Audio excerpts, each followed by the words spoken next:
Digite www.astronomiaastronautica.com, tudo junto e sem acento, e tenha acesso a todo o conteúdo de astronomia e astronáutica. Não perca também nenhum dos 4 volumes da coleção Astronomia e Astronáutica, disponível com exclusividade na Amazon, e os videocasts de astronomia e astronáutica disponíveis no site e no YouTube. Siga-nos também no Instagram e tenha acesso a outras informações e notícias. Se quiser, você pode ouvir o podcast também no aplicativo Audible, em iOS e Android. Os links estão na descrição desse episódio.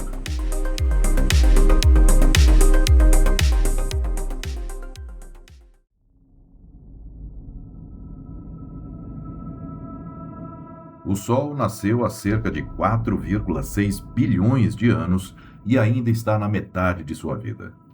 Mas o que acontecerá quando o combustível acabar?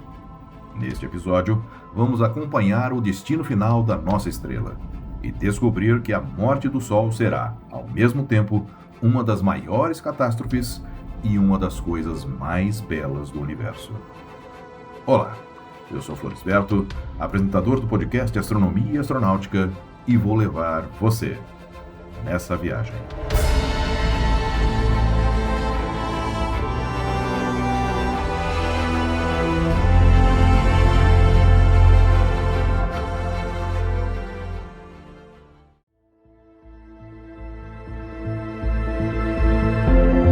Toda manhã, sem que a maioria de nós preste atenção, uma estrela com 1,4 milhão de quilômetros de diâmetro ilumina o céu e torna a vida possível neste planeta.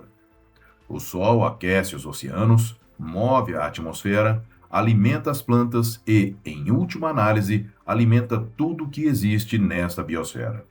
Sem ele, a Terra seria uma rocha congelada e silenciosa à deriva no espaço. Mas o Sol não vai durar para sempre. Nenhuma estrela dura. E a história do que acontece com o Sol nas próximas dezenas de bilhões de anos é uma das narrativas mais dramáticas que a astronomia pode contar. Envolve expansão colossal, destruição de planetas, nebulosas deslumbrantes e um cadáver estelar que vai brilhar sozinho no espaço por trilhões de anos. Vamos começar entendendo por que o Sol brilha e o que acontece quando ele para. O Sol é, essencialmente, uma bomba termonuclear em equilíbrio consigo mesma. No seu núcleo, onde a temperatura chega a cerca de 15 milhões de graus Celsius e a pressão é inconcebível, átomos de hidrogênio são fundidos continuamente para formar hélio. Esse processo, chamado de fusão nuclear, libera uma quantidade absurda de energia que viaja do núcleo até a superfície e é irradiada para o espaço na forma de luz e calor. O Sol converte cerca de 600 milhões de toneladas de hidrogênio em hélio a cada segundo. Mas mesmo com um estoque gigantesco de hidrogênio, esse recurso é finito. O Sol tem combustível suficiente para mais aproximadamente 5 bilhões de anos de operação estável. Depois disso, as coisas começam a mudar e mudam de forma dramática. À medida que o hidrogênio no núcleo se esgota, o equilíbrio que mantém o Sol estável começa a se romper. O núcleo, agora composto principalmente de hélio, contrai sob sua própria gravidade e esquenta. Esse calor extra faz com que as camadas externas do Sol se expandam. E quando dizemos expandam, não estamos falando de algo modesto. Ao longo de centenas de milhões de anos, o Sol vai inflar até se tornar o que os astrônomos chamam de gigante vermelha, uma estrela cujo diâmetro está entre 100 e 200 vezes maior do que o atual.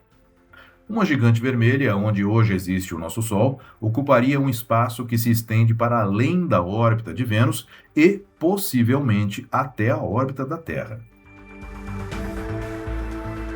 Mercúrio será o primeiro a ser engolido. Sua órbita ficará dentro do envelope gasoso do Sol expandido e o planeta simplesmente será consumido, primeiro aquecido além de qualquer temperatura imaginável, depois vaporizado e absorvido. As simulações mais recentes sugerem que a Terra também será engolida ou, na melhor das hipóteses, terá sua órbita tão alterada pelo vento solar e pela perda de massa da estrela que pouco restará do planeta como o conhecemos. Muito antes disso, porém, qualquer forma de vida na superfície terá cessado. Em cerca de 1 a 2 bilhões de anos, muito antes do fim do Sol, o aumento gradual da luminosidade solar já terá aquecido a Terra além do ponto em que os oceanos podem existir na superfície. A água vai evaporar, a atmosfera vai escapar, a Terra vai se tornar um mundo seco, quente e morto, parecido com o que é Vênus hoje. 5 bilhões de anos é tempo demais para nos preocuparmos pessoalmente. Mas 1 a 2 bilhões de anos é uma data que coloca a questão da sobrevivência de longo prazo da civilização humana em perspectiva bastante concreta.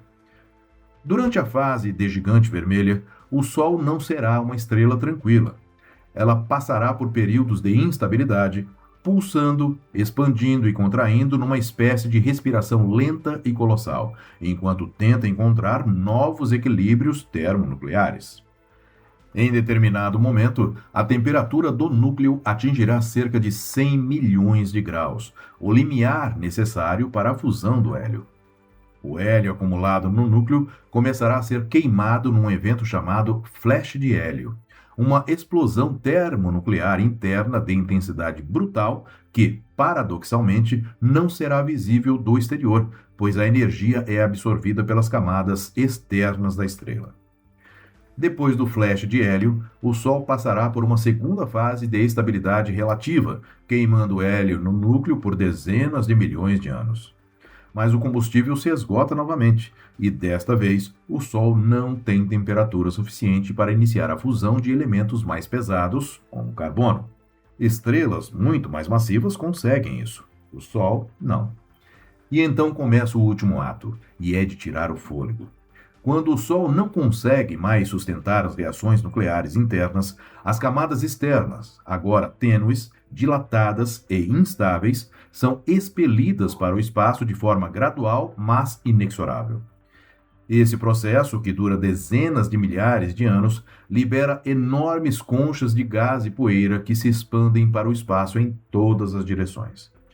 O resultado é chamado de nebulosa planetária, um nome histórico e um tanto enganoso, já que não tem nada a ver com planetas. Quando os astrônomos do século XVIII observaram essas estruturas pelo telescópio, seu aspecto redondo lembrava planetas. O nome ficou, mas o fenômeno é outro completamente diferente.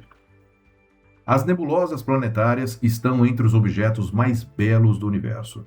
O Hubble fotografou dezenas delas ao longo das décadas, e cada uma tem uma forma única.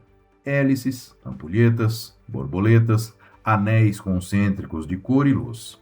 São esculpidas pelos ventos estelares, pelos campos magnéticos e pelas interações entre as camadas de gás expelidas em diferentes momentos.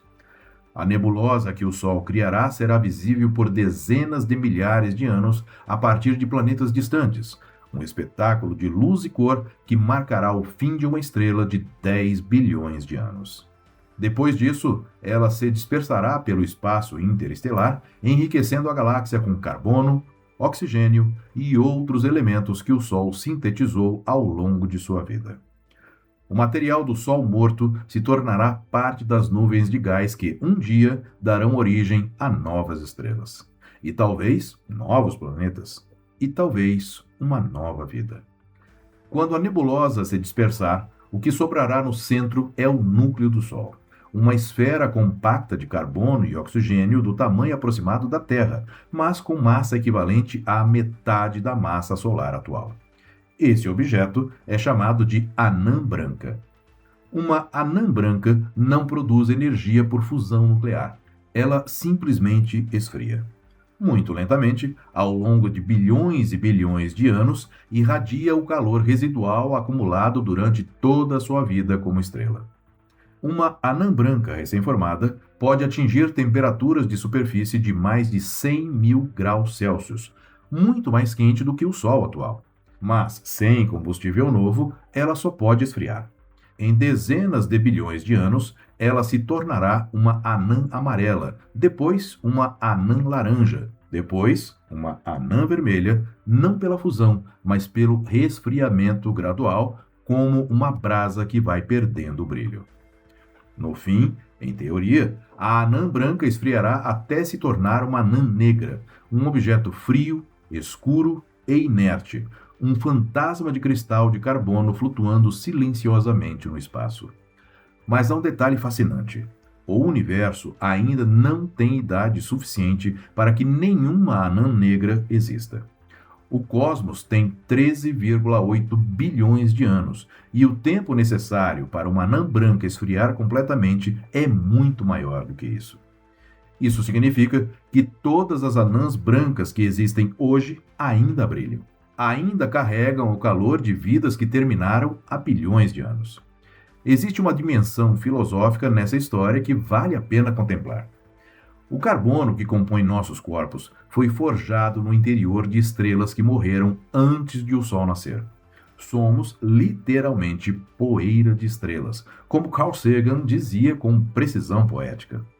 E quando o Sol morrer, o material que ele expelir, incluindo o que restou dos planetas destruídos, incluindo o que restou da Terra, voltará ao espaço interestelar. Não há como saber se algo da Terra ou da humanidade sobreviverá a esse processo. Em 5 bilhões de anos, uma civilização suficientemente avançada poderia, em teoria, ter encontrado outros sistemas estelares para habitar, ou alterado a própria órbita da Terra para regiões mais seguras longe do Sol, que se expande. A física não proíbe isso. Só o tempo dirá se somos capazes. Mas, independentemente do que aconteça com a vida, a matéria persiste. Os átomos que hoje compõem você, este planeta e o Sol continuarão existindo muito depois que tudo isso acabar, viajando pelo universo, se reagrupando em novas configurações, participando de novas histórias cósmicas que não temos como imaginar. Se você acredita no poder do conhecimento e quer continuar recebendo conteúdo de qualidade, seja através do podcast, do Instagram ou pelo YouTube, considere apoiar com qualquer valor através do apoia.se para manter ativos esses canais de astronomia e astronáutica. Eu sou Floresberto, produzi e apresentei esse podcast Astronomia e Astronáutica.